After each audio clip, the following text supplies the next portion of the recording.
Hello मेरे दोस्तों, मेरा नाम स्मिता है और आज मैं आप सबके साथ एक ऐसी खौफनाक कहानी शेयर करने जा रही हूँ जो आपके रोंगटे खड़े कर देगी। ये कहानी है विश्वासघात, मौत और बदले की। क्या आपने कभी सोचा है कि अगर किसी को अपनी मौत की सारी यादें लौट आएं, तो क्या होगा?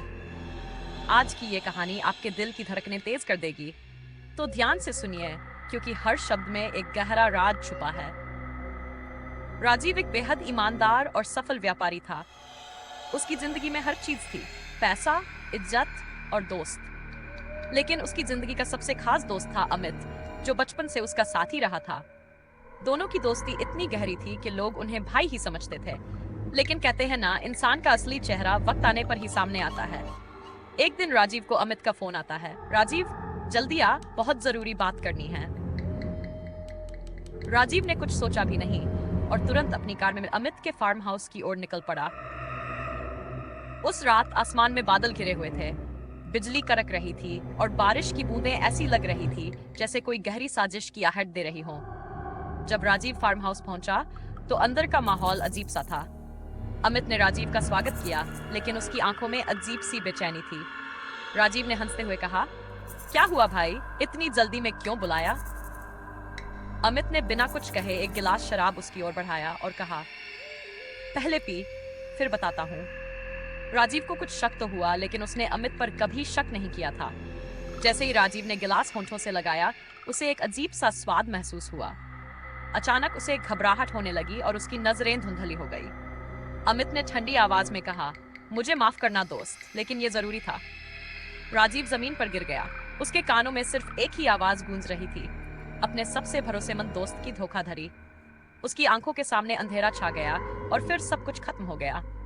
अगले दिन पुलिस को राजीव की लाश पास की झील से मिली। केस बंद हो गया और अमित ने अपनी जिंदगी आगे बढ़ा ली। लेकिन कहानी का असली खेल तो अब शुरू हुआ। कुछ महीनों बाद एक छोटे से गांव में एक अनजान आदमी आया। उसकी आंखों में अजीब सी चमक थी और वो हमेशा खुद में ही खोया रहता था। गांव के लोग उसे देखकर थोड़ा हैरान होते, लेकिन वह किसी से बात नहीं करता था। एक रात उस आदमी ने सपने में देखा कि वह एक अंधेरे कमरे में बंद है, जहां हर तरफ खून की लकीरें खिंची हुई हैं।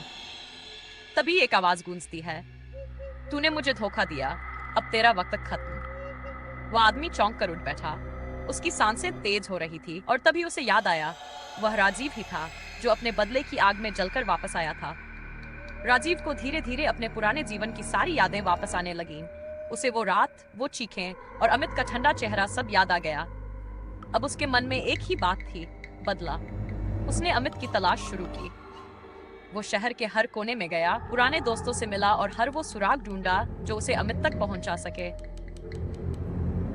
अमित अब एक अमीर और शक्तिशाली व्यक्ति बन चुका था, लेकिन उसकी जिंदगी में अजीब घटनाएं होने लगी थीं। रात को उसे किसी के चलने की आवाजें सुनाई देती, दरवाजे अपने आप खुलते बंद होते और कभी-कभी उसे अपनी परछाई में किसी और का चेहरा नजर आता। उसने इसे अपनी थकान समझकर नजरअंदाज कर दिया, लेकिन डर धीरे धीरे उसकी जिंदगी पर हावी होने लगा। एक रात अमित को नींद में एक भारी सी आवाज सुनाई दी, मैं लौट आया हूँ अमित। उसने हड़बड़ाकर लाइट जलाई, लेकिन कमरे में कोई नहीं था। उसकी धड़कनें तेज हो गई और उसे महसूस हुआ कि उसकी जिंदगी में कुछ बहुत गलत हो रहा है। अगले दिन उसने अपने एक पुराने पंडित से सलाह ली। पंडित ने उसकी हथेली देखी और कहा, तुमने किसी का बहुत बड़ा हक छीना है, उसकी आत्मा तुम्हें चैन से जीने नहीं देगी। अमित को अब यकीन हो गया कि यह सब राजीव से जुड़ा हुआ है, लेकिन उसने ये नहीं सोचा था कि राजीव उसे इस तरह सताएगा। कुछ दिनों बाद एक अंधेरी रात में जब अमित अपने घर में अकेला था, उसे दरवाजे पर खटखटाहट सुनाई दी।